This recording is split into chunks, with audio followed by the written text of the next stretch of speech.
इस लेक्चर में हम लोग डिस्कस करेंगे सिफिलिस बीमारी के बारे में। सिफिलिस एक जॉन रोग होता है। सिफिलिस टी पैलिडम बैक्टीरिया के द्वारा फैलने वाला संक्रमण है जो त्वचा पर यानी स्किन पर होने वाले सिफिलिटिक छाले और श्लेष्मा झिल्ली में प्रत्यक्ष रूप से हस्तांतरित होता है। यह एक जॉन संचारित संक्रमण है जो इलाज न कराए जाने पर गंभीर रूप धारण कर सकता है। इसका संक्रमण सिफिलिटिक छालों जैसे दर्द रहित छाले भी कहा जाता है से संक्रमित व्यक्ति के साथ यौन संपर्क के माध्यम से भी मिलता है।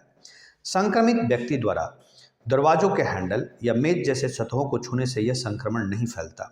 इसके तहत योनि, गुदा, मलाशय, होठ और मुंह में छाला हो सकता है।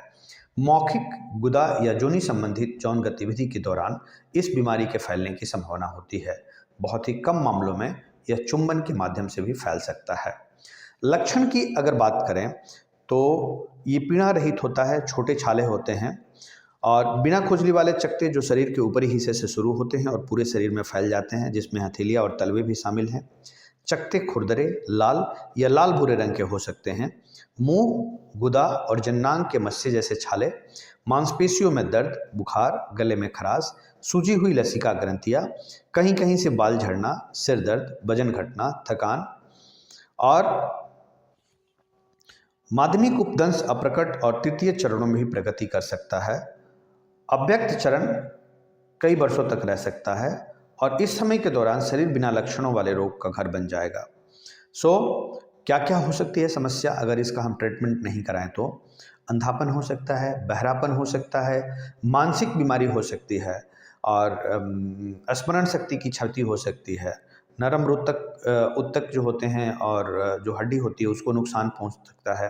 तंत्रिका के विकार हो सकते हैं यानी न्यूरो प्रॉब्लम हो सकती है। स्ट्रोक या मेनिंजाइटिस हो सकता है, दिल की बीमारी हो सकती है।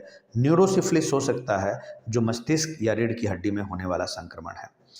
अब इसके कारण की अगर हम बात करें तो यौन गतिविधियों के दौरान टी पैलिडम बैक्टीरिया एक व्यक्ति से दूसरे व्यक्ति तक स्थानांतरित होने के कारण सिफिलिस होता है। बैक्टीरिया त्वचा में लगी मामूली चोट अथवा खरोच या श्लेष्मा झिल्ली के माध्यम से शरीर में प्रवेश करते हैं। उपदंश अपने प्राथमिक और माध्यमिक चरणों या कभी कभी प्रारंभिक अवधि के दौरान संक्रमण का कारण बनता है। यह गर्भावस्था के दौरान मां के गर्भ तक या प्रसव के दौरान शिशु को भी हस्तांतरित हो सकता है। इस प्रकार के सिफिलिस को जन्मजात सिफिलिस कहा जाता है। सिफिलिस दरवाजे के हैंडल को संक्रमित व्यक्ति द्वारा छूने या टॉयलेट सीट जैसी वस्तुओं के साझा करने उपयोग से नहीं फैलता है। अगर हम ट्रीटमेंट प्रोटोकॉल की बात करें तो इसमें इंजेक्शन पेनिड्योर 1 ग्राम IM देते हैं, 1 डोज इनिशियल देते हैं। देन उसके बाद इंजेक्शन फोर्टिफाइड प्रोकैन पेंसिलिन, और अगर पेशेंट पेंसिलिन से सेंसिटिव है, पेंसिलिन से पेशेंट को प्रॉब्लम होती है, तो in that condition capsule doxycycline 100 mg BD देते हैं सुबह और शाम 2 सप्ताह तक। और उसके बाद इरिथ्रोमाइसिन 500 mg TDS देते हैं सुबह, दोपहर, शाम 2 वीक।